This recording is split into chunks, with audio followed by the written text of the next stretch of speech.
বাংলা টেলিভিশনের অন্যতম জনপ্রিয় নায়িকাদের মধ্যে একজন হলেন অভিনেত্রী মধুমিতা সরকার। বোঝে না সে বোঝে না ধারাবাহিকে পাখি চরিত্রে দর্শকদের মন জয় করেছিলেন এই অভিনেত্রী। ওই ধারাবাহিকটি শেষ হয়ে যাওয়ার পর থেকেই দর্শকরা তাকে কিন্তু পাখি নামেই ডাকত। তারপর তার অভিনীত কুসুমদোলা ধারাবাহিকটিও খুবই জনপ্রিয়তা পেয়েছিল। মাঝে বহু বছর বাংলা ধারাবাহিক থেকে দূরে ছিলেন অভিনেত্রী মধুমিতা সরকার। বাংলা ধারাবাহিক থেকে যতদিন দূরে ছিলেন তখন সিনেমা এবং ওয়েব সিরিজে কাজ করেছিলেন।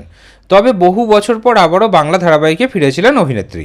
স্টার জলসারি ধারাবাহিকে প্রধান নায়িকার ভূমিকায় ফিরেছিলেন অভিনেত্রী মধুমিতা সরকারকে আমরা এখন ভোলে বাবা পারকারেগা ধারাবাহিকে প্রধান নায়িকা ঝিলের ভূমিকাতে অভিনয় করতে দেখতে পাচ্ছি। এই ধারাবাহিকটি তো বিকেলের স্লটে সম্প্রচার হচ্ছিল, সেই কারণে খুব একটা ভালো টিআরপি দিতে পারত না ধারাবাহিকটি। তবে সম্প্রতি ধারাবাহিকের টাইম স্লট পাল্টেছে। ধারাবাহিকটি দর্শকরা এখন রাত 10:30 স্লটে দেখতে পাবে।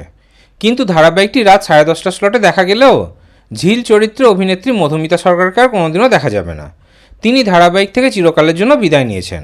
এবার ভোলে বাবা পারকারেগা ধারাবাহিকে নতুন প্রজন্মের গল্প শুরু হয়েছে, সেখানে নতুন নায়ক নায়িকা আসতে চলেছে। তাই এই ধারাবাহিকের নায়িকার ভূমিকাতে অভিনেত্রী মধুমিতা সরকারকে অভিনয় করতে দেখা যাবে না।